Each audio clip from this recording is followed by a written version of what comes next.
Assalamualaikum warahmatullahi wabarakatuh. Selamat pagi, selamat tengah hari, selamat petang, selamat malam. Tak pasti bila para pelajar semua akan menonton video ini. Dan kita teruskan untuk subtopik yang ketujuh, iaitu subtopik bertajuk kelajuan. Apakah yang dimaksudkan dengan kelajuan? Kelajuan adalah pergerakan yang laju atau perlahan menentukan betapa cepat atau lambat sesuatu objek sampai ke destinasinya. Di sini ada 3 contoh gambar, iaitu yang pertama gambar larian, gambar renang dan gambar lumba basikal yang menunjukkan 3 pergerakan yang ada kelajuan masing-masing. Kita teruskan pada buku teks muka surat 116 dan muka surat 117 yang menyatakan apakah yang dimaksudkan dengan kelajuan.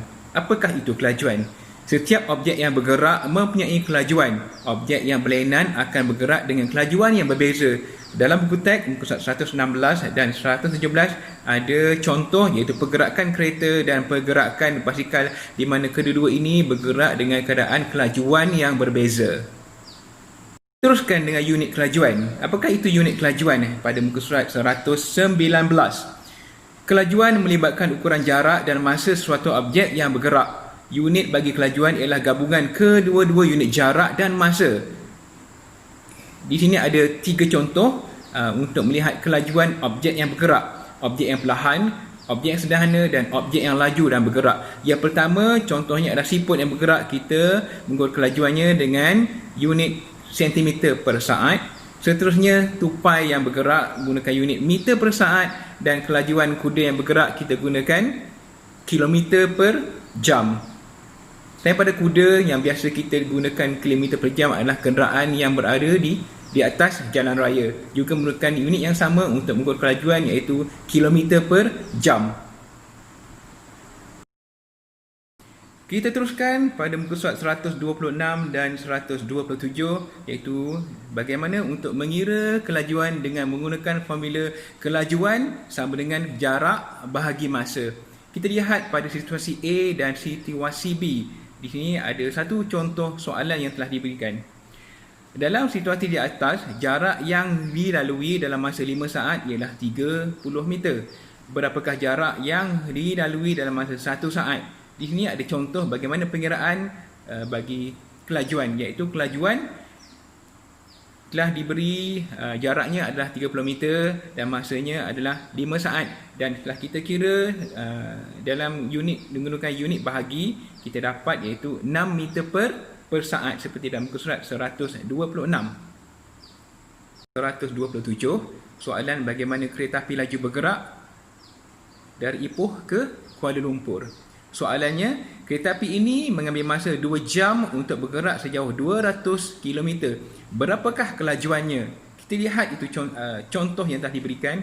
Kelajuan bersamaan dengan jarak bahagi masa, iaitu kita dapat jaraknya adalah 200 km dan masanya adalah 2 jam. Jadi kelajuan kereta api ini bergerak adalah 100 km per jam. Di sini merupakan paparan bagaimana untuk mengira kelajuan, jarak dan masa. Kita menggunakan formula segitiga bagi mengira jarak, kelajuan dan masa. K untuk kelajuan, J untuk jarak, N untuk masa. Yang pertama, kelajuan. Kelajuan adalah bagaimana untuk kita mengira. Kelajuan adalah jarak bagi masa. Untuk mendapatkan jarak pula ialah kelajuan darab dengan masa, dan terakhir sekali masa adalah jarak bahagi dengan kelajuan. Apa yang pelajar perlu faham untuk subtopik ataupun topik kelajuan ini? Kita tidak mengira kelajuan sahaja, tapi kita mengira kelajuan, kita mengira jarak dan kita mengira masa dengan menggunakan formula yang telah saya nyatakan sebentar tadi. Kita teruskan untuk soalan. Saya ada sediakan 5 soalan untuk para pelajar jawab. Soalan yang pertama, Encik Ramli memandu dari Kuala Kedah ke Kuala Lumpur dalam jarak 572 km.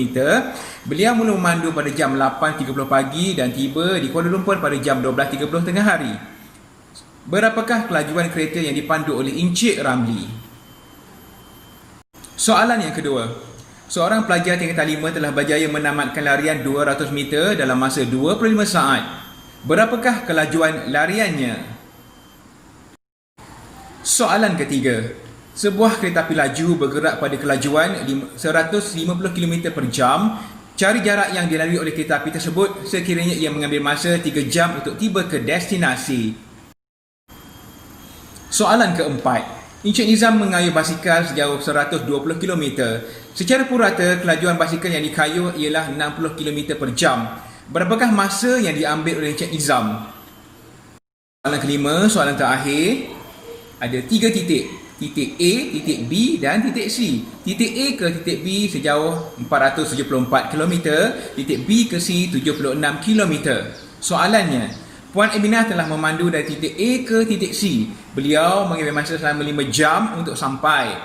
Kira kelajuan kereta yang dipandu oleh Puan Aminah setelah tiba di stesen C.